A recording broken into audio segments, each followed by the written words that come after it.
por comenzar la actividad que teníamos prevista y nos parecía interesante arrancar con alegría y cantando. Y lo hemos invitado especialmente a Pablito Ferrari, que es un compañero de lucha, que en el 2010, en la lucha de Unidos por el Río, en la defensa de la costa, en la defensa de los humedales, del río, y contra la autopista que iba a llegar hasta el Tigre, bueno, ha tenido una actuación importante y bueno, y también han hecho una canción, sobre todo, que se llama Unita Curadora, que yo siempre se la pido, y que van a ver qué hermosa que es, la hizo inspirada en esa lucha, en ese río, en esa naturaleza, ¿no? Así que bueno, con ustedes, Pablito. Bueno, muchas gracias, disculpen la demora de llegada. Este se llama Agüita Curadora, es un bailecito norteño para un río tan nuestro y una lucha tan nuestra también.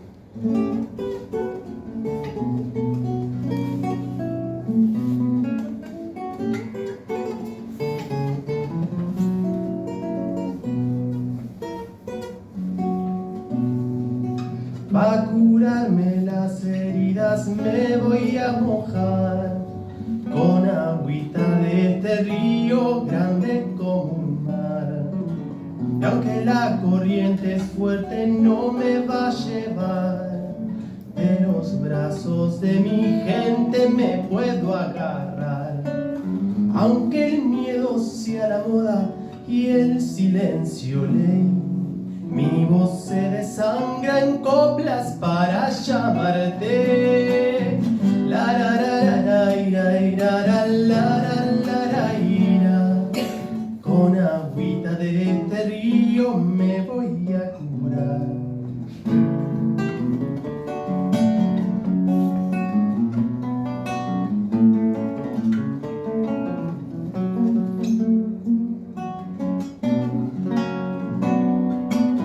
Dicen que esa luz que brilla entre los árboles son los duendes que los cuidan, los ayudaré. Con los que huyen de la indiferencia voy a estar, compartiendo, madre tierra, tu felicidad. Nuestra vida se negocia en su ambición, mas nunca será tan grande como nuestra unión. La la la la la la ira, la la la la la ira. Con agüita de este río me voy a curar.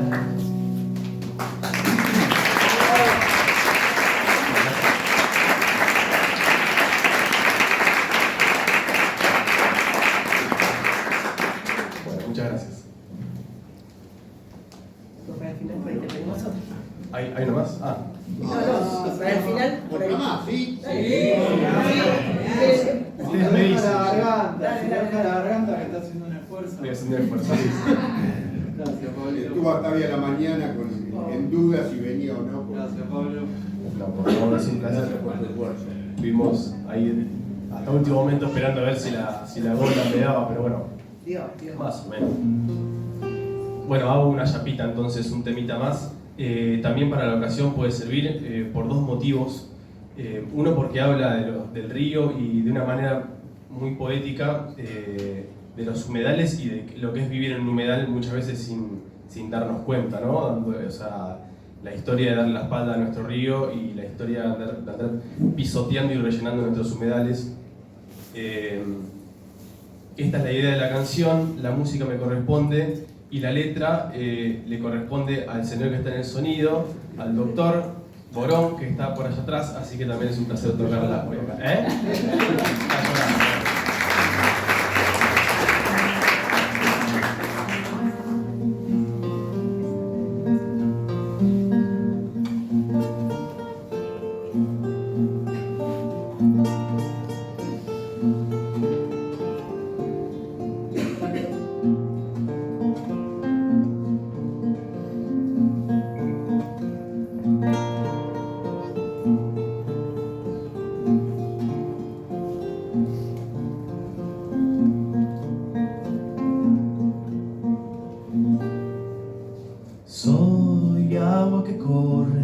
el film entero.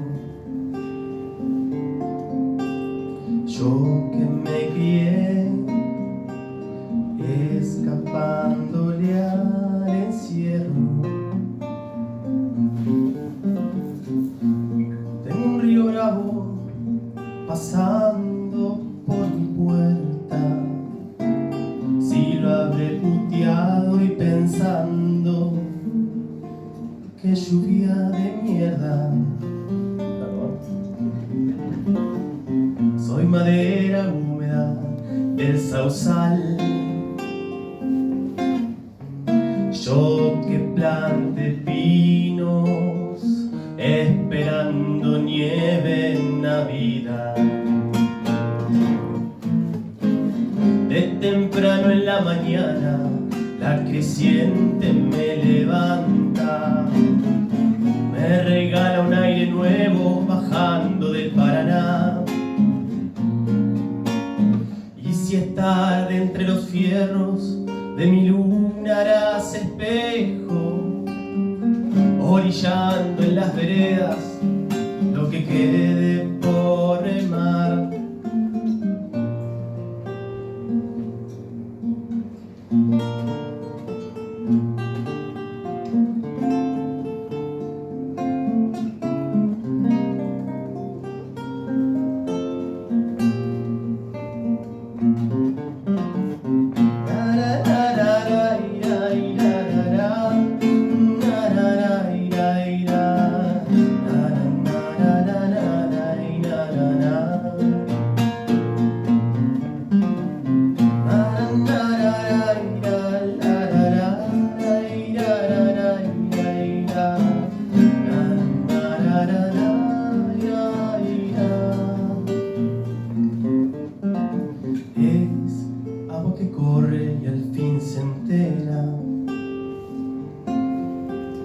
Cansado de vuelta inventa el remanso en un misterio. Tengo una campana y dice que ya es tiempo de marchar. Lampa el agua roja insiste en llevarme a trabajar. Es la historia y nombre de un barrio entero. El cemento no pudo tapar al hombre del estero. De temprano en la mañana la creciente me levanta. Me regala un aire nuevo bajando del Paraná. Si es tarde entre los fierros de mi luna harás espejos, orillando en las veredas lo que quede por remar.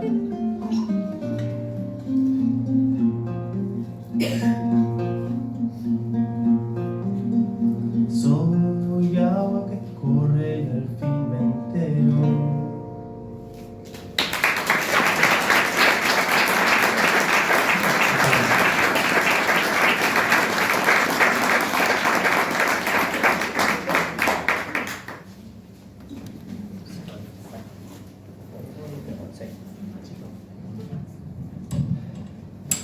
Bueno, ahora mientras seguimos, digamos, presentando, por ahí que ya se vayan acercando, ¿no? Nacho, Kevin, Luciana, que ha pasado también, ¿no? Así ya les damos después la palabra cuando termine con el canal. Bueno, bienvenidos a todos y a todas. Realmente una alegría esta convocatoria para nosotros. Y bueno, con esta música de introducción creo que nos da más ganas de hablar del río y de cuidarlo, de querer cuidarlo. Bueno, hoy los convocamos para compartir con todos, vecinos, vecinas, han venido de distintos lugares, una experiencia muy linda y muy interesante que tuvimos a partir de mayo. Los vecinos organizados en comunidad, más los chicos de la Escuela Técnica UNSAM de José León Suárez, más los cosensores de la UNSAM, nos hemos puesto a hacer una tarea en sinergia para ver el estado de nuestras aguas. Un poco la ribera, el río de la Plata, también un pluvial, la Prida, y especialmente el arroyo Rayo, por la importancia que tiene ese arroyo por el humedal. La idea es no solo investigar, sino investigar para después ver qué es lo que está pasando y tratar de revertir la situación. La experiencia con los chicos fue súper linda, enriquecedora, porque ahí uno se da cuenta de la importancia de que la universidad, que lo académico responda a las necesidades de la sociedad, de la comunidad, y que la comunidad con sus intuiciones acerca de las cosas que ve, que no están mal, buscar el respaldo científico de la universidad, que tiene que haber un ida y vuelta. Y en el medio los chicos que están vinculados a la universidad, generando esta educación ambiental que realmente ha sido una experiencia, una vivencia muy importante. Después ellos nos recibieron en la Feria de Ciencias y fue realmente muy lindo, así que dijimos, bueno, esto es experiencia, hay que contarla, y especialmente porque hay, desde mayo hasta ahora estuvieron trabajando con los análisis y lo que quieren compartir. Les hago una breve referencia geográfica de cuál es el arroyo Rayo, para el que quizás no conoce. El arroyo Rayo divide la capital, la ciudad de Buenos Aires, de Vicente López, y en un tramo de unos 500 metros más o menos, corre por su cauce natural, no está ni entubado ni rectificado, lo cual es una gran ventaja en una ciudad donde la mayoría están entubados. O sea, además, como desemboca en el Río de la Plata y está influido por las mareas del Río de la Plata, recibe sedimento orgánico, semillas, y ahí se ha generado en las márgenes del arroyo, es un humedal con una enorme biodiversidad, de insectos, reptiles. Tenemos 3 especies de tortugas acuáticas, más de 140 especies de aves, coipos, cuises y bueno, enorme variedad de flora.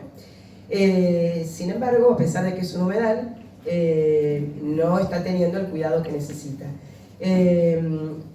Forma parte de lo que nosotros pretendemos que se establezca, que es el corredor biológico ribereño de Vicente López. El arroyo Rayo con su humedal sería uno de los nodos. A pesar de que es un humedal, no se lo respeta, como les decía, y ha sufrido distintas amenazas. Algunas por obras que se intentaron hacer ahí. La primera fue en 2016, una mañana, por suerte estaban los vecinos allí, vieron que máquinas estaban haciendo tareas, aparentemente en un dragado, un ensanchamiento del arroyo, porque ahí, de la margen del lado de Capital, está el club de la Policía Federal. Los señores seguramente querían dragar para poder llegar con sus veleros hasta el club, y para eso talaron bestialmente la ribera del lado, la margen de Vicente López. Los vecinos, digo que por suerte llegaron, pues se interpusieron entre las máquinas y los árboles y lograron detener el desmonte. Igual el desmonte fue muy fuerte. Por suerte, además de los cuerpos, fueron a la justicia y pidieron una cautelar. La jueza del juzgado número 7 se los dio. Los que pidieron la cautelar fueron unidos por el río, y bueno, la jueza obligó a detener las obras, y bueno, dice un montón de cosas que no lo quiero decir, pero nos sirven para ahora, porque dice no se deberá tocar el suelo ni talar, un montón de cosas muy importantes para ese momento y también a futuro. Eso fue en el 2016. Después de eso, bueno, los vecinos, varias ONG, incluso la municipalidad, hicieron tareas de replantación de nativas, hubo tareas de limpieza en varios años sucesivos.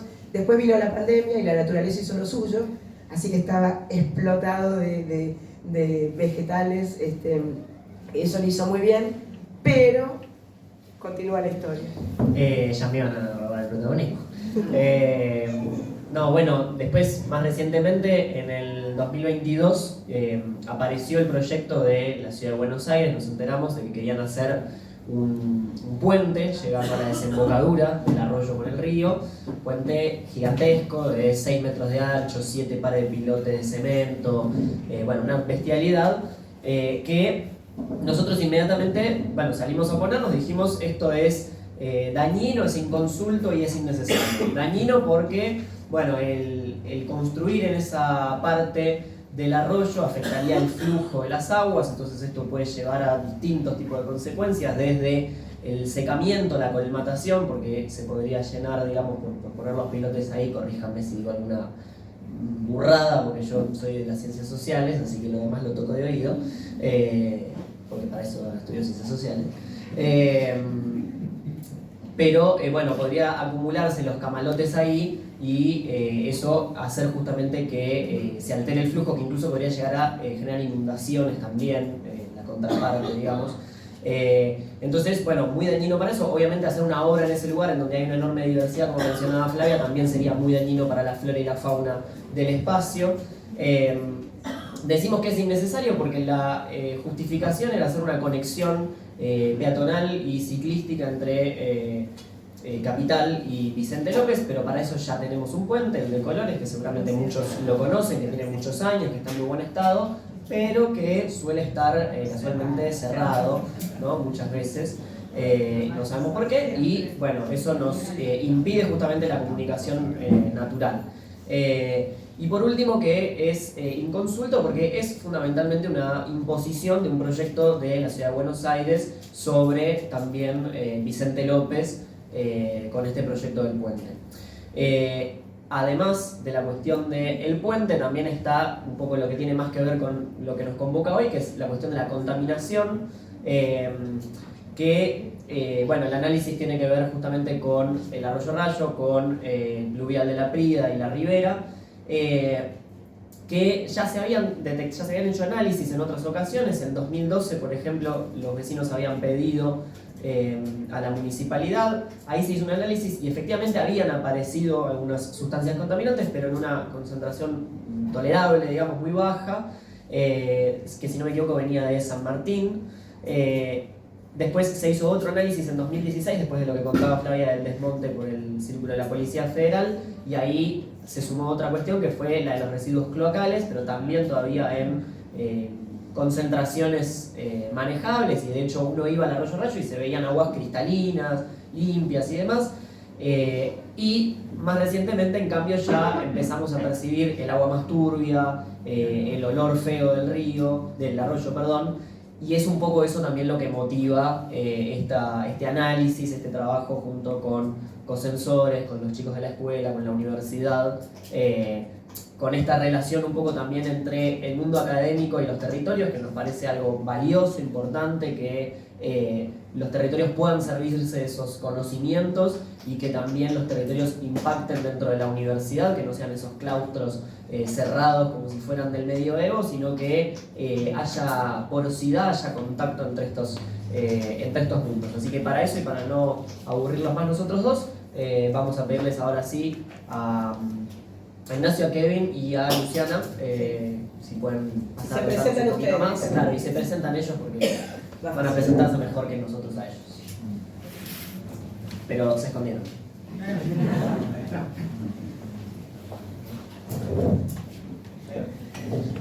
Hola, bueno, mi nombre es Luciana, soy docente de la secundaria técnica de la Universidad de San Martín. A diferencia del compañero que estudia sociales, yo estudié química, les pido perdón. Nada, pero bueno, vengo un poco a contar qué fue lo que estuvimos trabajando. Como primera medida, a mí me gusta empezar esto hablando del agua. Y cuando hablamos del agua y pensamos todos en el agua, vemos que tiene los tres estados concentrados. Es lo único que vemos en los tres estados al mismo tiempo, a simple vista.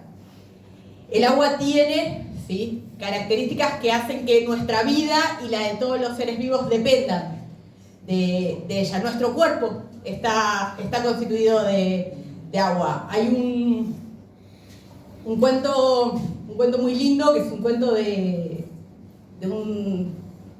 quién era? De un científico de origen ruso, Isaac Asimov. Está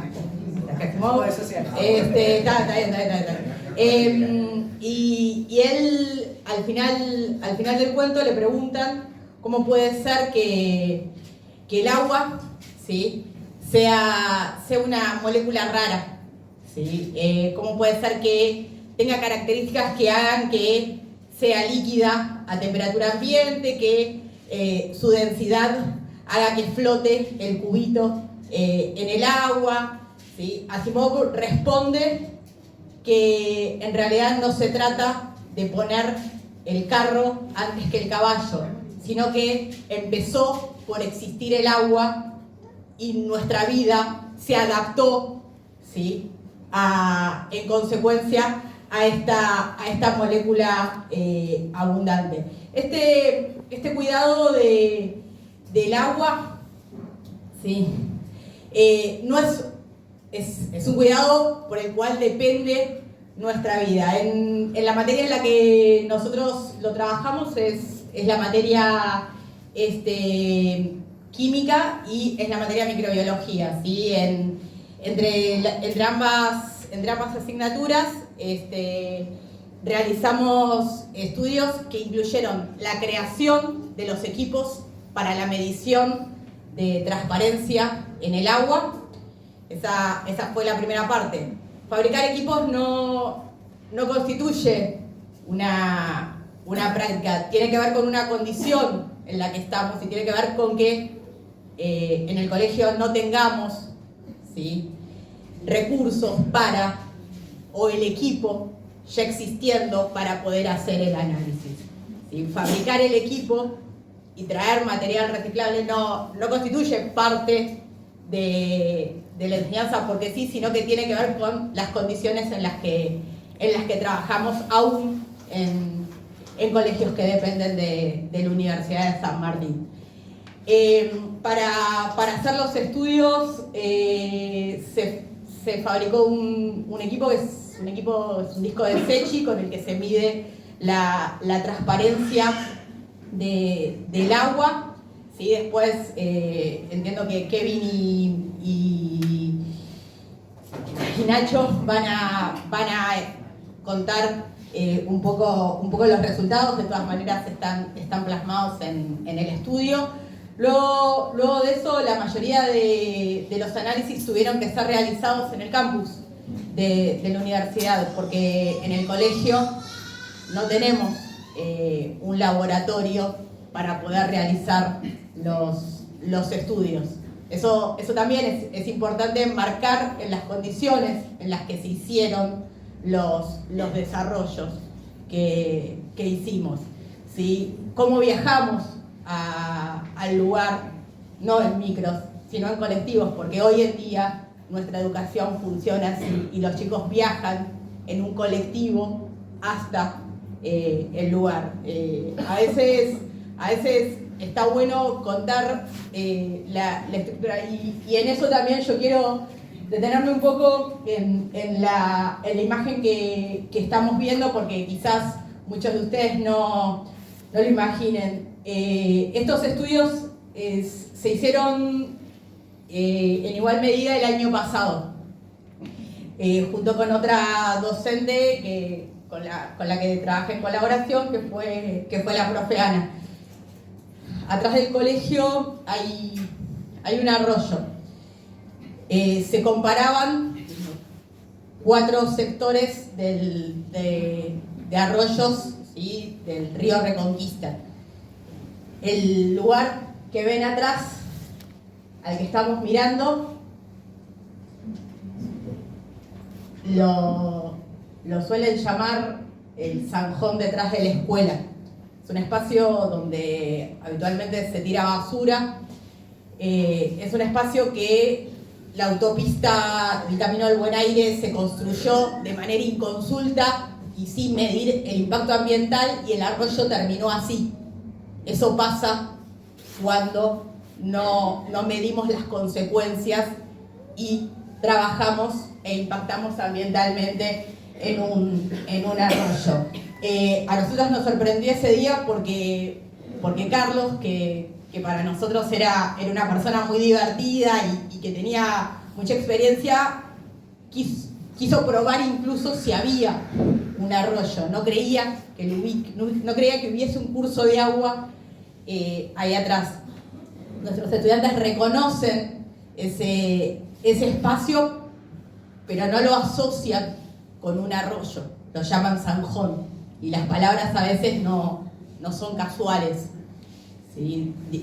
Hablan de disputas políticas, hablan de acostumbrarnos a ciertas realidades. Quizás no vengo como a traer buenas noticias, vengo a contar cómo fue que se hicieron los estudios y cómo fue que se está trabajando.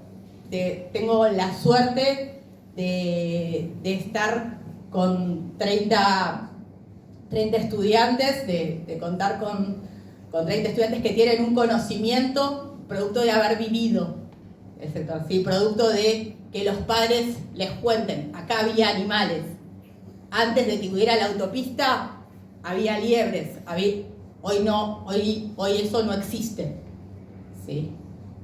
Ellos lo saben, tienen ese conocimiento. Tenemos que lograr que esto pase y poder unirnos en más lugares. Yo también aprendí eso que cantaba el músico al inicio del putear a la lluvia. Cuando yo hablaba del agua en el colegio y de cuidar el río, una vez un vecino más grande vino y me dijo, no, bueno, pero cuando llovía esto se inundaba todo, o sea, había que ganarle al río. Bueno, hay que entonces poder escucharnos para poder aprender y poder transformar esa realidad, poder comprender con ese otro. Luego de eso se realizaron ensayos microbiológicos también en el campus de la universidad, en donde se detectaron, ¿sí?, 3 tipos de microorganismos patógenos. El descubrimiento más importante para el agua, ¿sí?, y con esto cierro, fue la potabilización del agua, porque permitió que aumentemos la tasa de vida de 45 a 75 años. Un descubrimiento, un avance científico se mide en aumento de tasa de vida, no se mide en si sale el paper, o sea, se mide en cómo impacta en esa sociedad y cómo llega a esa sociedad. Si el ensayo, si lo más importante es la potabilización del agua, entonces hay que empezar a pensar estrategias tecnológicas para esa potabilización, estrategias tecnológicas para el enriquecimiento.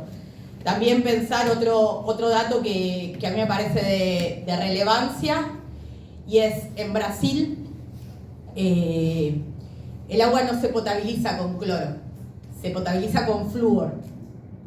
¿Por qué? Porque en algunas poblaciones no está la costumbre de lavarse los dientes. Y vos no podés cambiar una costumbre. Científicamente tenés que pensar una política pública que impacte y que, aunque no se cambie la costumbre, no tengas colapsado el sistema de salud dental. Empecemos a reclamar esas políticas públicas juntos, a hacer que sea posible que haya laboratorios para que se pueda hacer ciencia, ¿sí? Trabajemos juntos, pensando en que podemos aprender de los otros. Muchas gracias a todos.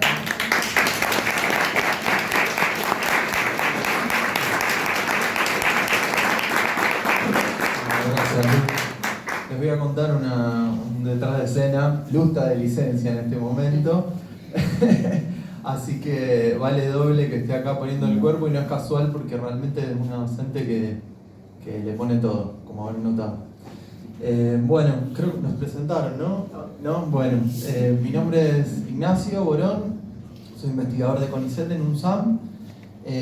Bueno, con Kevin Poveda, estudiante de doctorado también de la universidad, les vamos a contar un poco la parte por ahí más aburrida, que son los datos técnicos de este estudio que hicimos con la escuela. Así que bueno, un poco de paciencia. A ver, Néstor, si... Bueno, arranco, dirán qué tiene que ver este personaje, me viene a hablar de Aiza ahora. Bueno, lo hago para tratar de... A ver, ¿dónde está? Tefi. Bueno. Lo hago para vincular todo esto con algo que nos reúna, ¿no? Que es el agua potable. Esta noticia es del 7 de julio del 2020. ¿Alguien se acuerda de eso? ¿Alguien se acuerda de ese sabor? Sí, yo sé. Bueno, a mí me sorprende muy poca gente la que lo recuerda y fue masivo. O sea, la memoria a veces como nos juega en contra, ¿no? Ese olvido. A raíz de esta situación hubo muchísimos reclamos. Aiza salió a decir primeramente que no afectaba esa percepción que estaba teniendo la gente del agua, el carácter potable de la misma. Y esto, justo en esta nota, dice que se debía a variaciones en la calidad del río de la Plata, del agua del río de la Plata. Sin aclarar mucho más, recuerdo también de estar escuchando la radio hablando al director de la planta de San Martín, de potabilización de San Martín, que lo dijo mucho más explícitamente. En ese momento lo que pasaba es que el río Paraná estaba sufriendo una bajante enorme. Entonces lo que decía, y dejaba todavía cosas implícitas, sin hacer explícito, decía: el agua de buena calidad del río Paraná ahora es menos la que nos llega. Y entonces, o sea, ¿qué había ahí detrás? Lo que estaba pasando es que esa bajante dejaba a la luz el agua que no es buena, que no es de buena calidad, que de dónde viene, del río Reconquista, les mencionaba recién Lu, y de todos los pluviales y arroyos que desembocan en el río de la Plata. ¿Podemos pasar a lo siguiente, Néstor? Finalmente, en un mar de contradicciones, esto sigue, fíjense, 14 de septiembre, varios meses. Esto también es una nota de ese entonces, diciendo que Aiza termina haciendo un reclamo, y fíjense a Lufema, y fíjense que le pide que determinen si hubo una conducta delictiva. O sea, están de esa manera también medio enmascaradamente diciendo, o sea, hubo un evento de contaminación, y si piden que lo investiguen es porque no sabían qué era. ¿Se acuerdan que al principio lo primero que salieron a decir es que el agua era potable? Sí. Un poco contradictorio, ¿no? No sabían qué tenía, pero aseguraban que era potable. Siguiente, Néstor. Bueno, acá una imagen para dejar esto en claro de el Google Earth. Esto está al acceso de cualquiera en la computadora.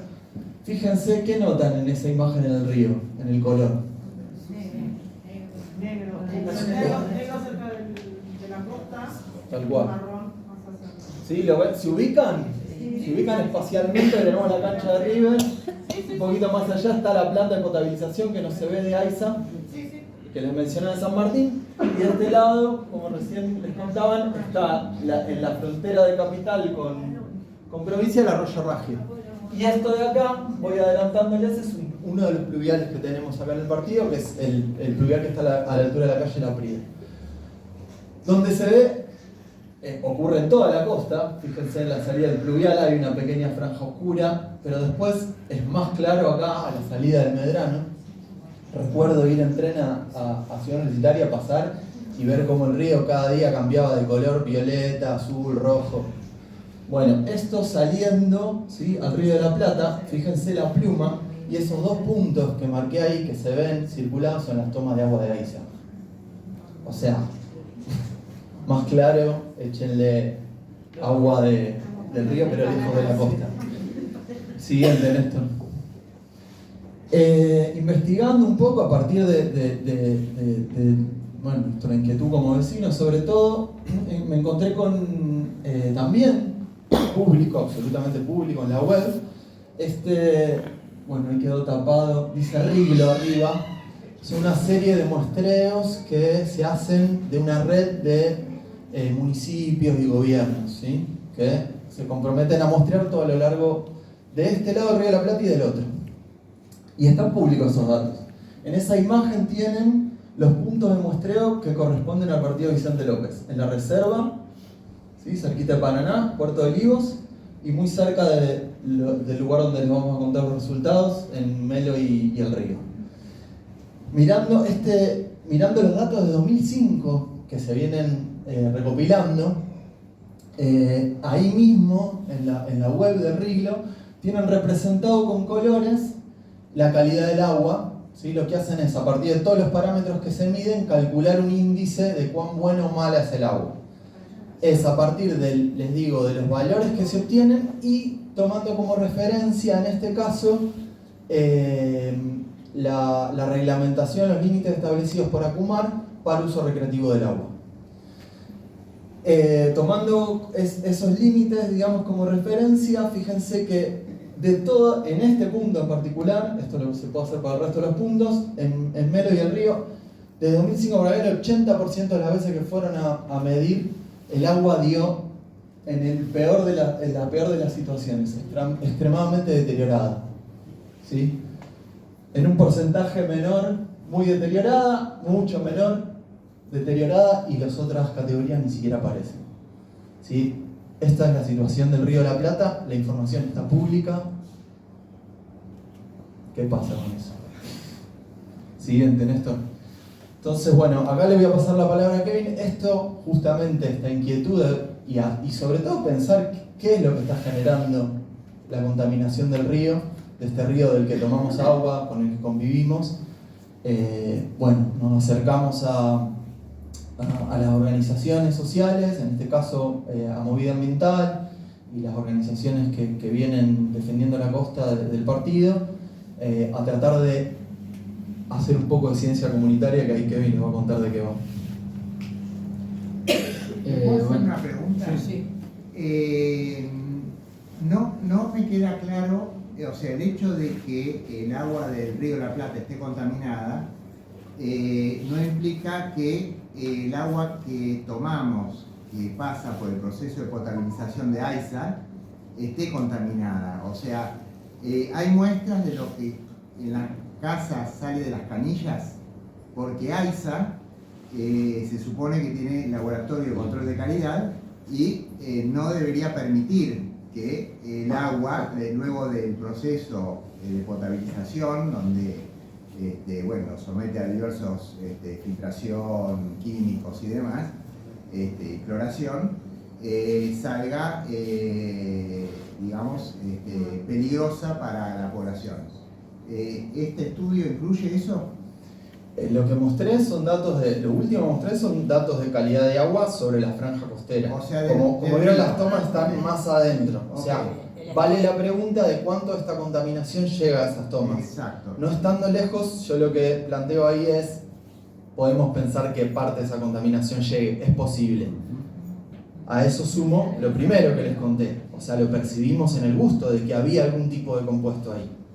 ¿Sí? Hasta ahí el razonamiento, o sea que algo de eso está llegando y la fuente tiene que ser esa.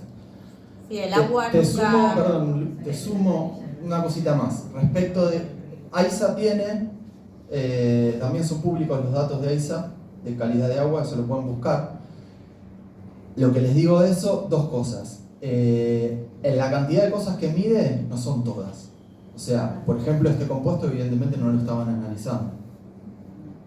Entonces, cuando AISA sale a decir es potable de las cosas que estoy midiendo. O sea, los parámetros que yo estoy levantando acá cumplen con la normativa. Pero hay que ver, digamos, qué están midiendo. Y después lo otro es que AISA mete esta causa porque lo que hace AISA se llaman métodos convencionales de tratamiento de agua. Los métodos convencionales, en el Código Alimentario Argentino está establecidos límites para cuando se quiere tratar el agua por métodos convencionales. ¿Qué significa esto? Para no entrar en muchísimo más detalle, que por métodos convencionales no puedo transformar el agua empetrolada en agua potable. O sea que tiene un límite y AISA los conoce esos límites. Sí, pero yo, respuesta a lo que dices ahí, acá en Vicente López, no hace mucho tiempo, hubo una contaminación por cromo. La empresa Diacrom tiraba todos sus residuos a un pozo, tiraba ácido sulfúrico y tiraba cromo. El ácido sulfúrico se comió el caño del río subterráneo y el cromo contaminó el agua. Todavía hoy día la cantidad de cromo que tiene el agua que nosotros bebemos está dentro de los valores aceptables. Pero el tema de los valores aceptables es una trampa, porque el cromo se va depositando en el cuerpo con el tiempo. Con lo cual, el índice de calidad que AISA me está dando no es confiable. Y esto pasa con el cromo que pasó acá, contaminó Vicente López, San Isidro y San Martín. Esa contaminación después de la planta de derivado de la Villa Aérea, por el caño que iba a ir a la distribución de toda la zona, incluso parte de capital. Claro, pero ahí un poco compañeros, porque el agua nunca es un punto solo. El agua fluye, el agua no es el agua potable o el agua del río o el agua del arroyo. Las aguas, ¿sí? Circulan y no es el río Reconquista que está contaminado o el arroyo, o sea, es cómo están circulando las aguas y los sistemas de potabilización que hacen que el circuito se contamine entero.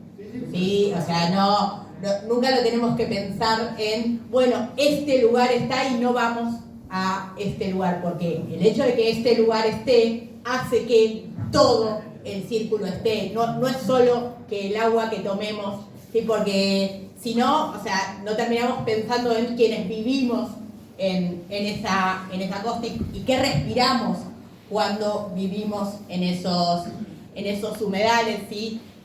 Cuando nuestra vida depende de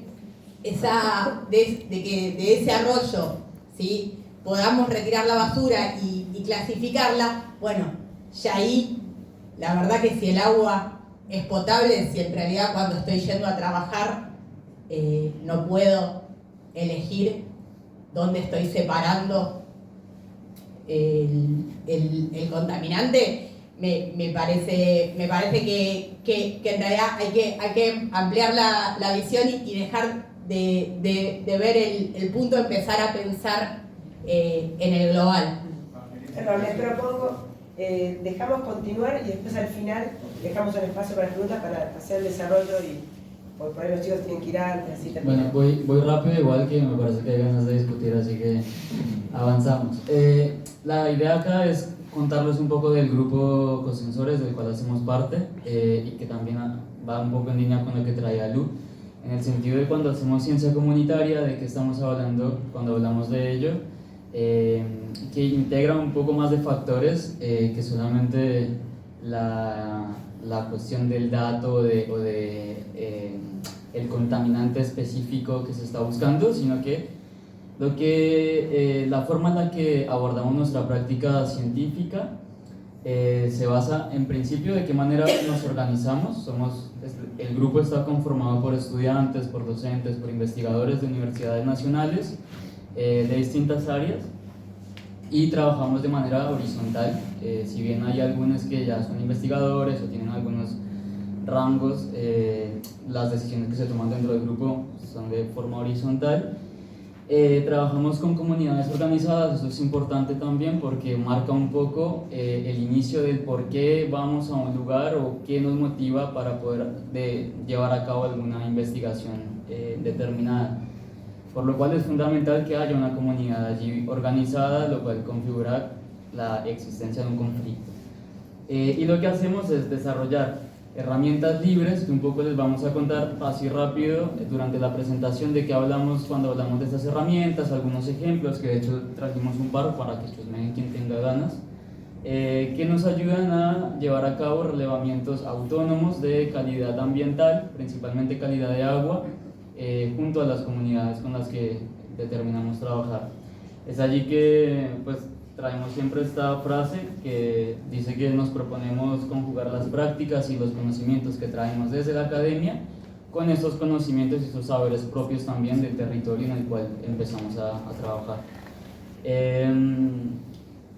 Contando así breve antecedentes que tenemos de esta experiencia, esta es una continuación de una experiencia previa que llevamos a cabo en el 2018 en el que también estuvimos trabajando en el arroyo Rayo y se llevaron a cabo algunos monitoreos con algunas de las herramientas que vamos a contar allí. Viendo un poco esto, no sé si Nacho si quieres pasar acá o...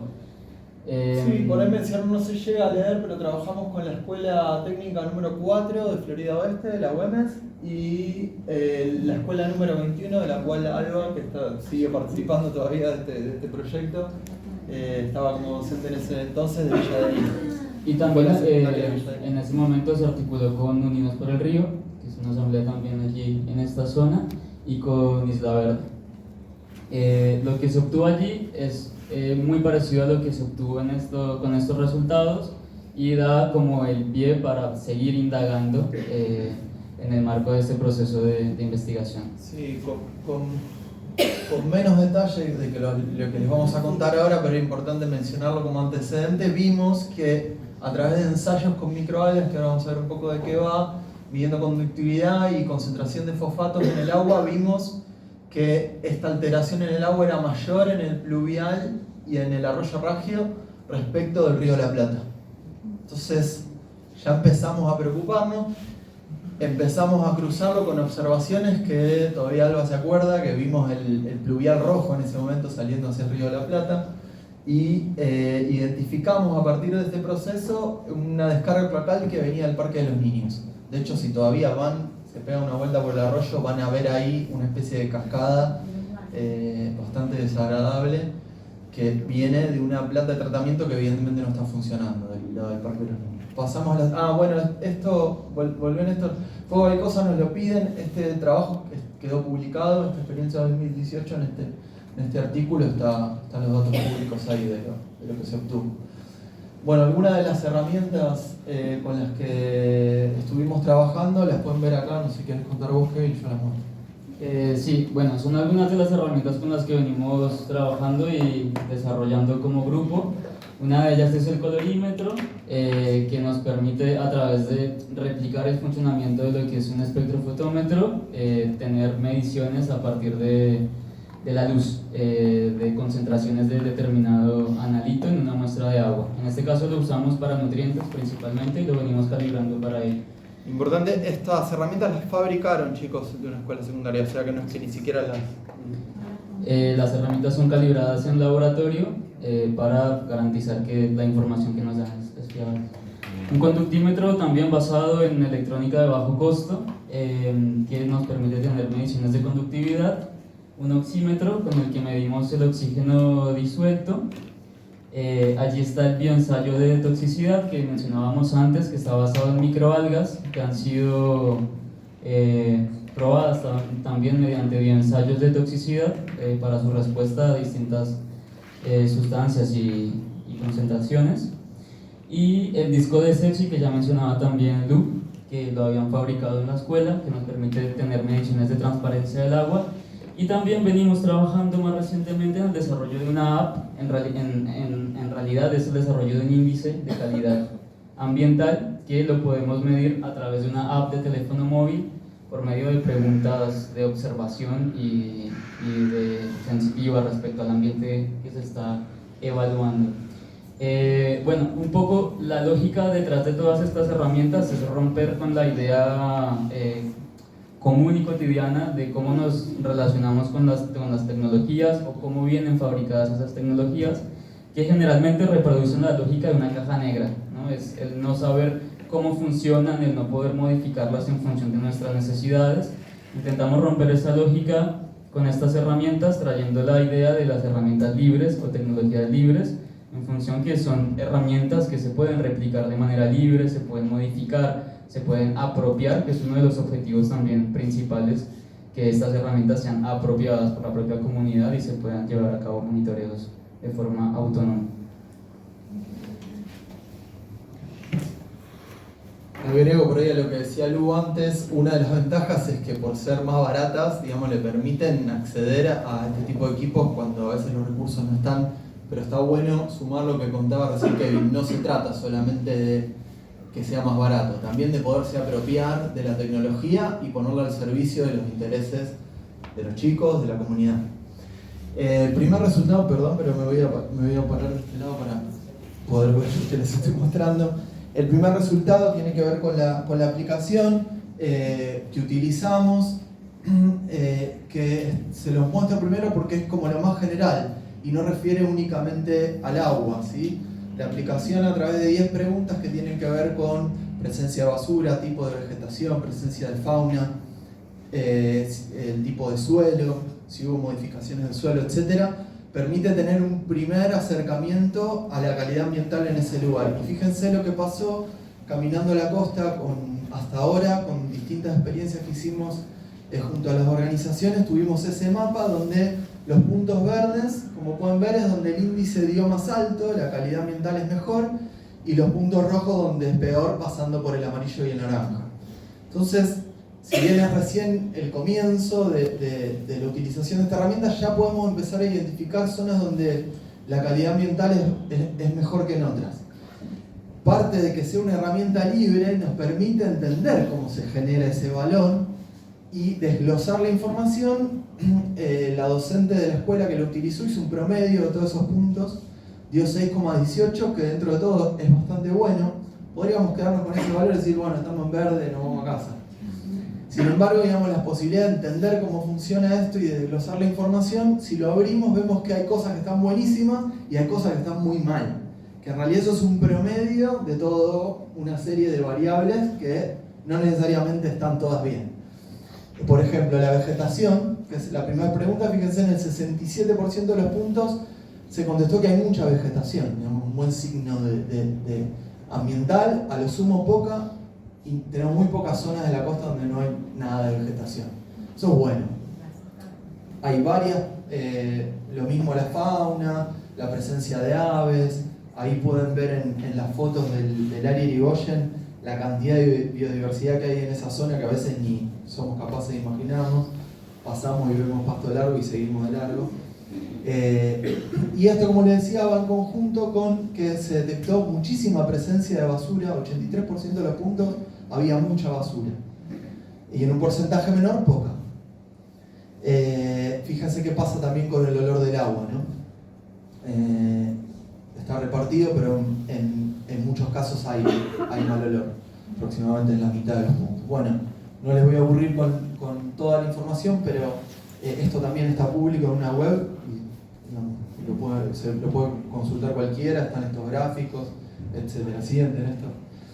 Bueno, empezamos a hacer los análisis, arriba no se ve, pero dice conductividad. La conductividad es un parámetro muy general que habla de cuán bien o mal conduce la electricidad del agua y tiene que ver con las cosas que están disueltas, pero no nos dice qué cosas. Digo, puede ser cloruro de sodio, sal de mesa y va a conducir, o puede ser un contaminante terrible. Pero nos dio una primera aproximación. ¿Por qué? Porque generalmente los cursos de agua tienen su propio valor de conductividad. Entonces, cuando lo vemos alterado, si bien no sabemos qué lo está alterando específicamente, puede funcionar como una alerta de, che, acá hay algo que puede no estar bien.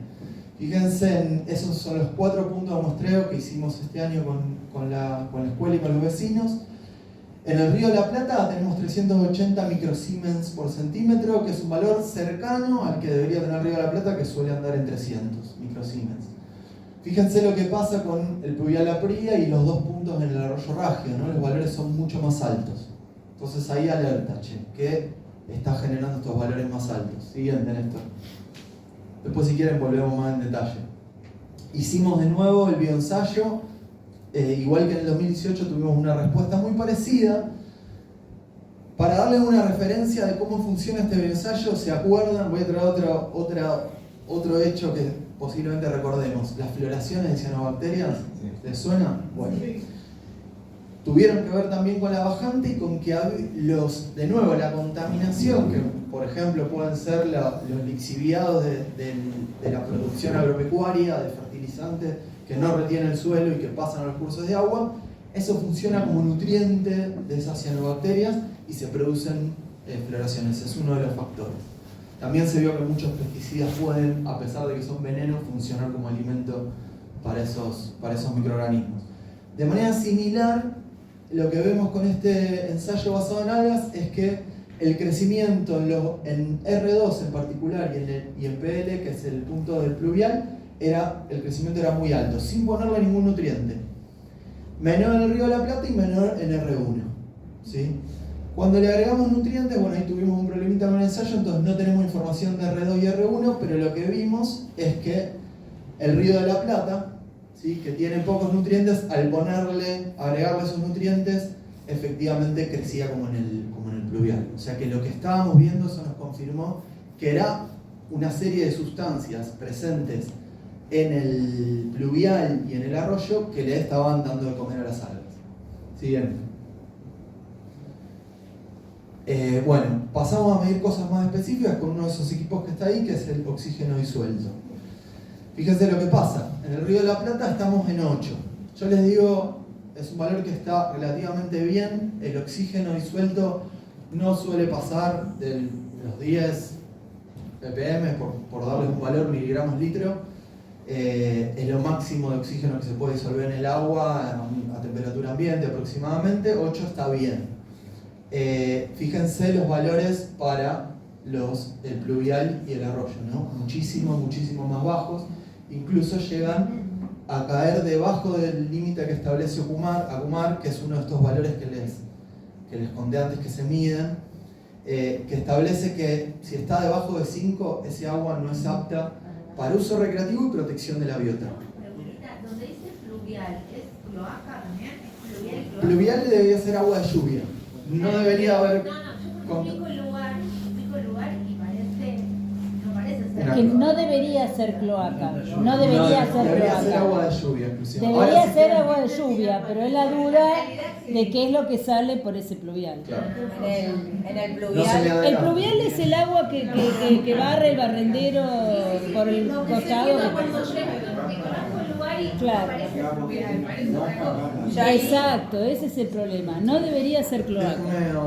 Después abrimos las preguntas. Entonces, siguiente. Una cosa importante, ¿por qué el oxígeno baja? Para contarles breve, baja por el mismo motivo que les contaba, que las algas crecen, etc. Los microorganismos, cuando encuentran mucho morfi, dicen, listo, empiezan a comerse toda esa porquería y lo hacen a costa de consumir oxígeno. Es como si nos encerraran acá y cerramos la ventana y nos asfixiamos. Bueno, la misma situación.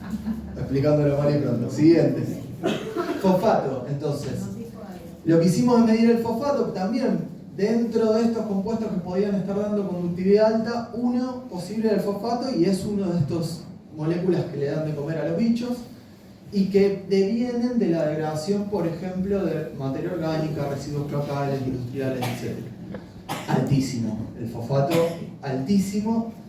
No está regulado el fósforo del fosfato, está regulado el fósforo total, porque además de haber fósforo en el fosfato, puede haber en otro tipo de compuestos. Ya el del fosfato solo estaba superando. O sea que esos dos valores que ven ahí son de fósforo y fosfato, puede ser todavía más alto el total. ¿Sí? Pero igual ya está superando solo el fosfato, de nuevo, los niveles regulados. Siguiente, Néstor. Y acá el toque, ya como para decir el remate y el moño de la cuestión.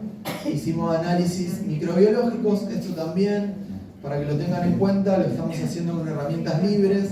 Hacer análisis microbiológicos es muy complicado, no porque la técnica en sí sea complicada, sino porque requiere una logística compleja, que es, hay que tomar la muestra en esterilidad y analizarla ese mismo día en el laboratorio, porque esos microorganismos que queremos detectar se mueren si yo la pongo en la heladera y espero unos días. Con otros análisis no tengo ese problema. Entonces es muy complicada la logística. Tener una herramienta para poderlo hacer de manera autónoma agiliza muchísimo. Aunque podamos poner en cuestión la rigurosidad, nos sirve como primera aproximación, y después apostar a toda esa logística y todo ese esfuerzo con mucha más seguridad en los puntos donde vemos que puede haber una situación crítica. En este caso, el medio que utilizamos identifica algunos microorganismos, sobre todo los provenientes, los que viven en el intestino de los mamíferos, ¿sí? Animales y seres humanos, y dio, digamos, altísimo en todos, pero pudimos ver, ahí ven que en R2, R1, en el ragio, era un poquito más que en el pluvial lo que había de microorganismos. Recuerden esa descarga cloacal que les mencioné, por ejemplo. y que a su vez esos valores eran muchísimo más altos que en el Río de la Plata, que evidentemente trata de diluir de alguna manera toda esa contaminación.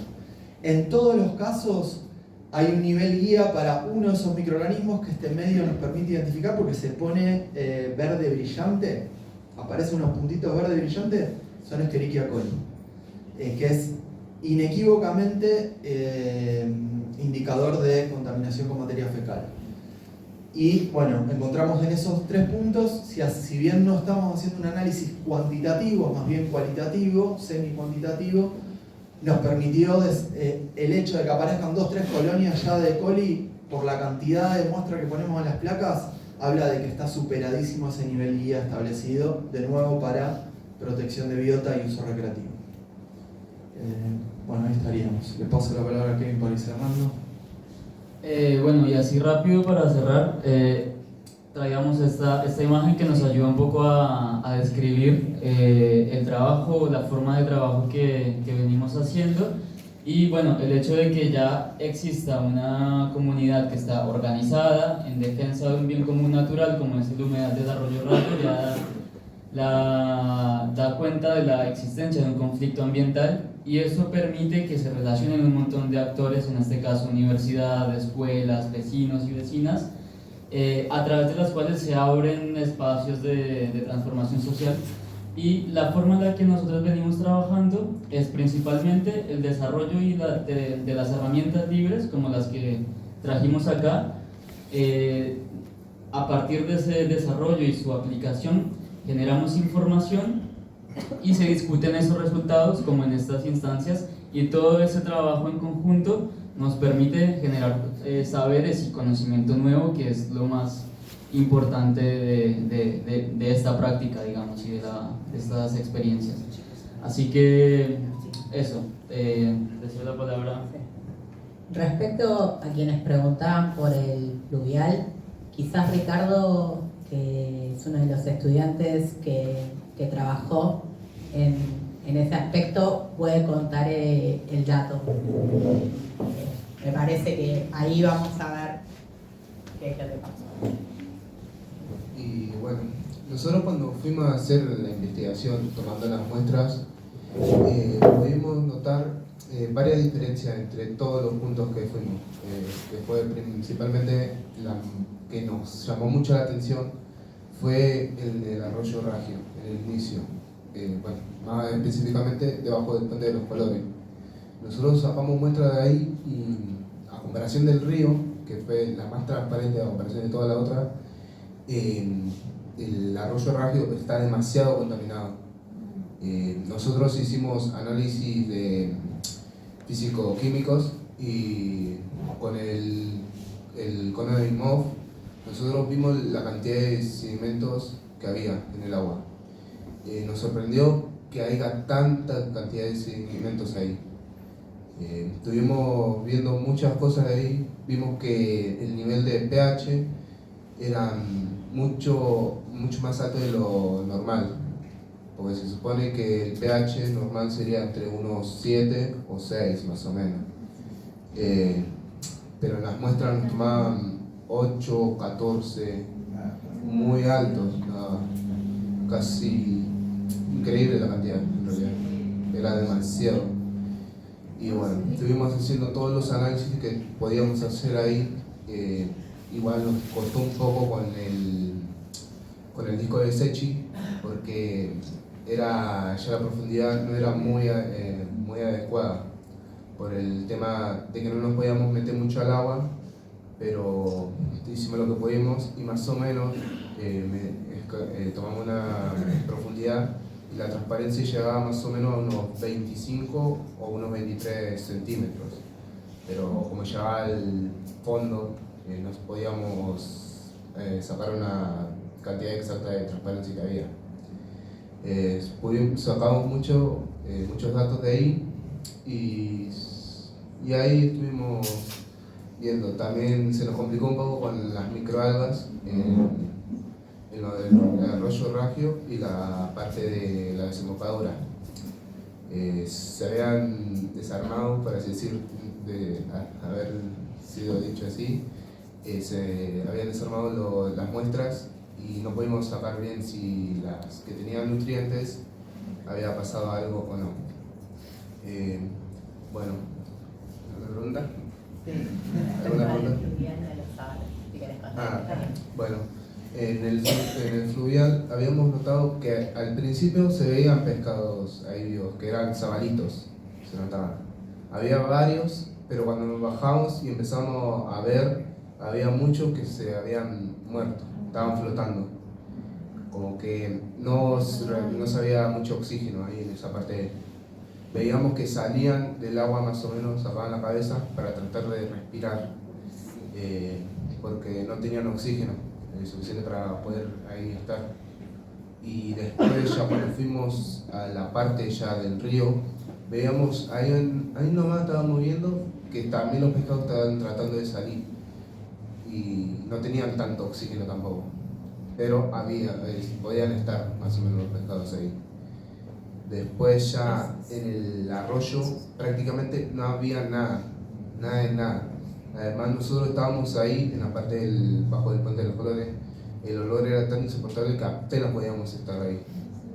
En la desembocadura había olor también, pero no era tan fuerte.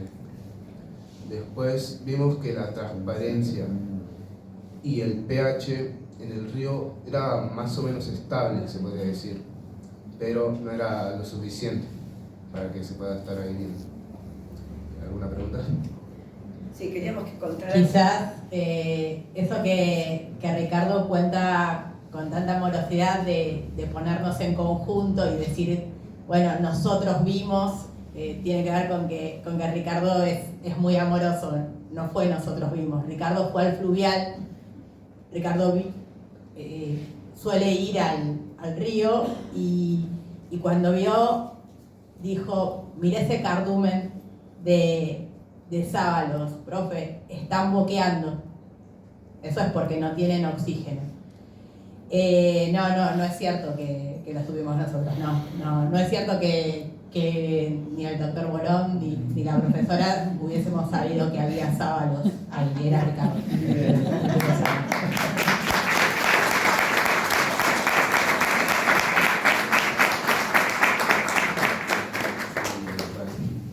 Si quieres contar lo que fue para vos esta experiencia compartida.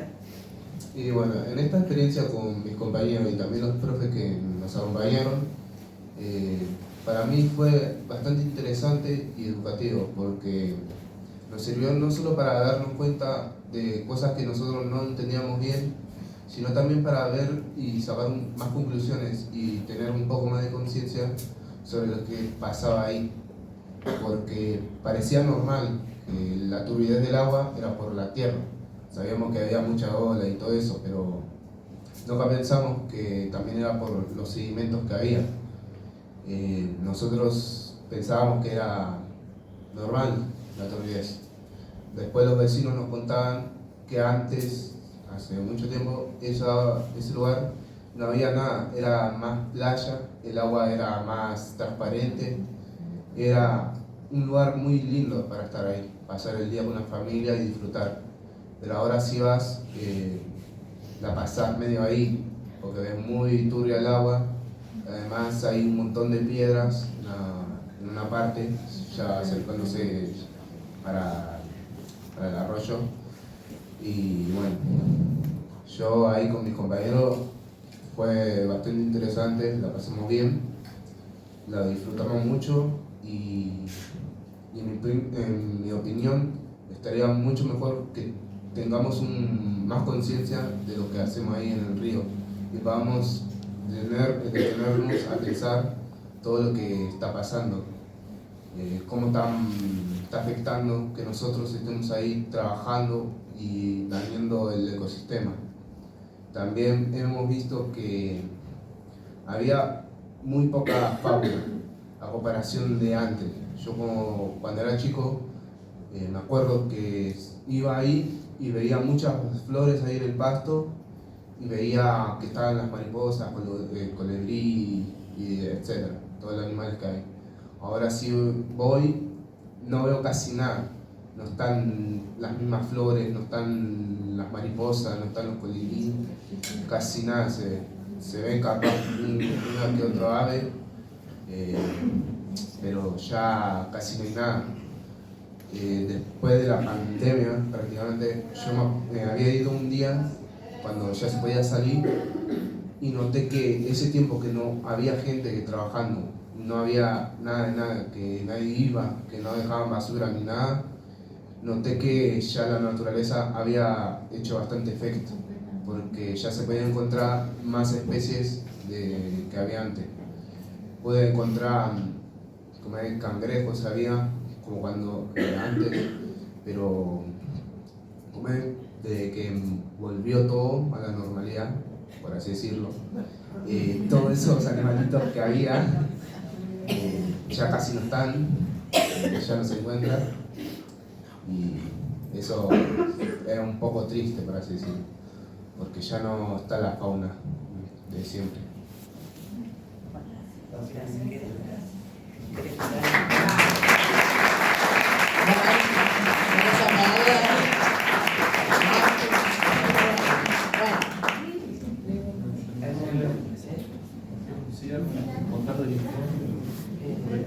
Bueno, chicos, Carlos Alba, hacemos el cierre y después.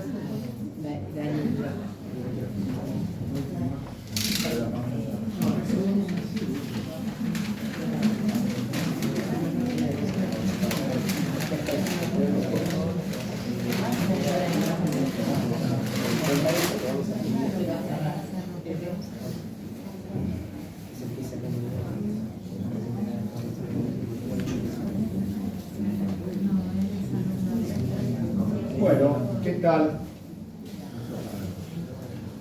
Ya estamos terminando. Estamos muy felices, muy contentos de haber hecho este trabajo con los chicos y chicas de la secundaria de la UNSAM, con los profes. También estuvimos ahí en la escuela, en la feria de ciencias, y nos han recibido muy bien. Y bueno, y esto es un ejemplo más del protagonismo, de la importancia del protagonismo, ¿no? de la población, de los vecinos, de las vecinas, de la conjunción entre, como dice el hijo, entre la universidad, entre los vecinos y vecinas, y los estudiantes, los docentes. Y esto no termina acá, por supuesto que no termina acá. O sea, esto es un instrumento para nosotros muy, pero muy valioso para poder seguir en la lucha, ¿no? Pero, por supuesto, muchas veces nos tienen como que estamos siempre protestando, ¿no? Estamos en la protesta, pero también estamos en la propuesta, también tenemos propuestas concretas. Y por eso, bueno, les voy a leer cómo termina el reclamo principal que vamos a hacer a diferentes autoridades, que dice así.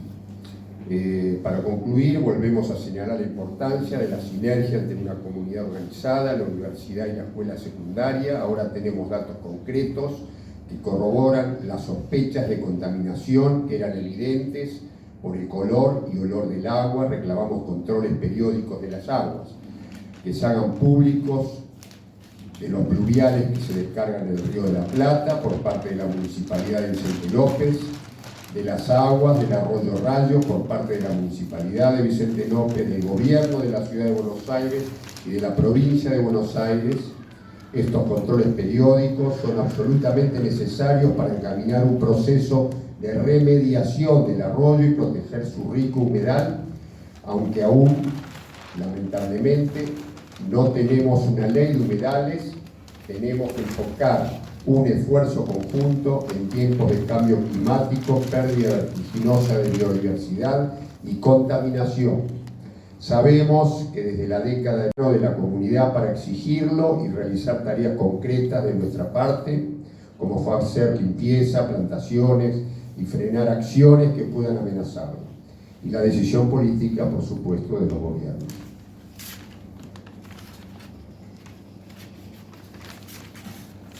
Se me cruzó la mano. Bueno, me invade la emoción porque realmente hace muchos años que estamos trabajando.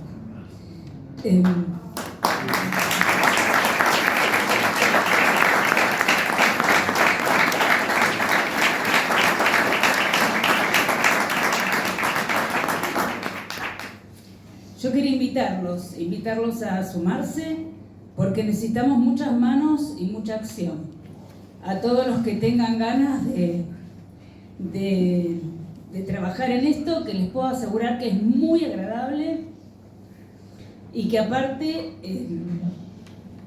uno va descubriendo, o sea, a medida que uno va descubriendo cosas, también se va apoyando en la comunidad, en el compañerismo, en el estar uno con el otro. Yo soy profesora de química, ahora ya estoy jubilada, pero empecé en el 2018 con chicos que estaban conmigo, estaban en la posición que ahora está Luciana, y bueno, y sigo con ellos, y ahora tenemos un proyecto concreto que ya elevamos a la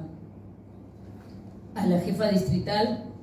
Ya estuve charlando con ella para incluirlo en las escuelas secundarias también del partido de Vicente López. Vamos a empezar con algunas escuelas piloto, pero como les decía, necesitamos manos, necesitamos mucha acción, porque, por ejemplo, este grupo de ecosensores que son brillantes por todo lo que se les ocurre, y por los solidarios y trabajadores que son, si son científicos que están haciendo cosas, están trabajando para todos sin ganar un peso en esto. O sea, ellos no venden sus equipos, ellos los brindan libremente para que los utilicemos, eso es importantísimo.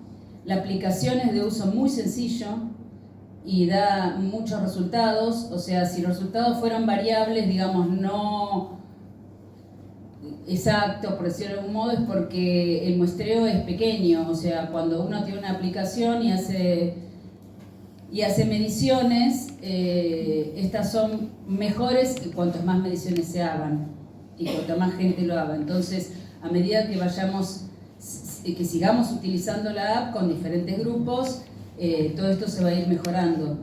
Y el tema de las algas también es maravilloso porque les puedo asegurar que los chicos entienden todo. Yo no estaba en una escuela técnica, en una escuela común, la SB21, que ahora es la secundaria 11 de Villa Adelina, con orientación música creo que es, así que nada, ¿no?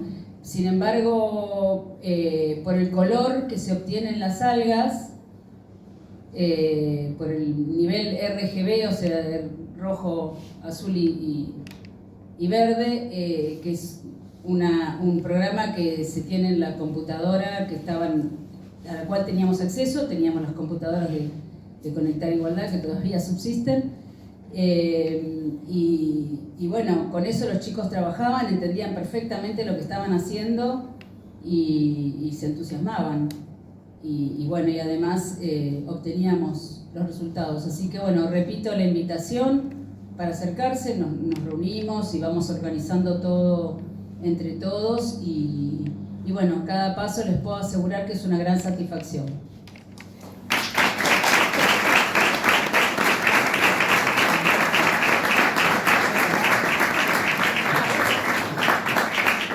Y para concluir, Ricky nos va a regalar un rap que lo creó cuando terminamos haciendo las muestras en el Vicente López, nos sorprendió con esto y ahora lo va a compartir.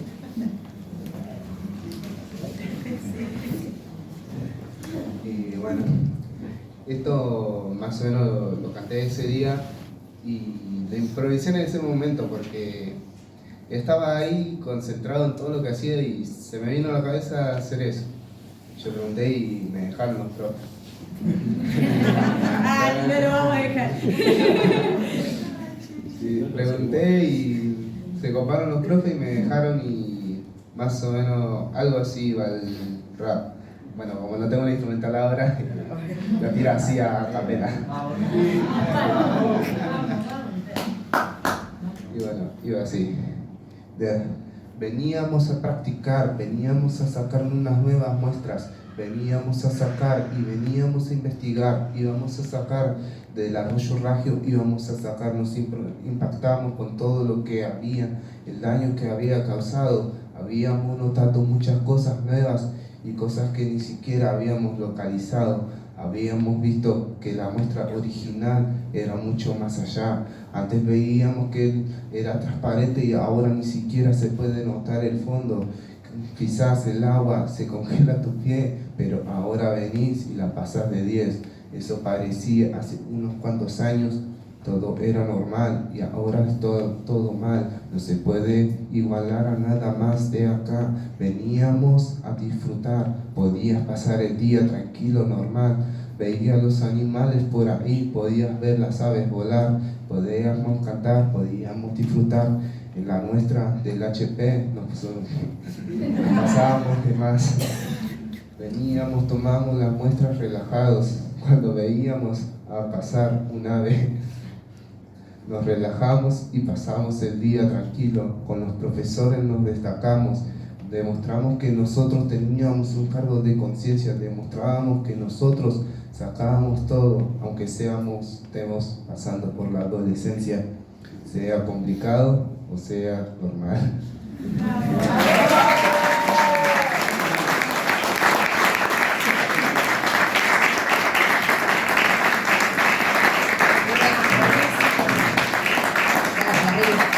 Una más que no dije para que no sean todas pálidas, de la secundaria, sí agradecer la presencia de las autoridades en los estudios, de la escucha y de tomar medidas al respecto para que exista ese área de ciencia y que se puedan hacer más investigaciones en todas las reservas, en todos los humedales que existan en nuestro país. Muchas gracias.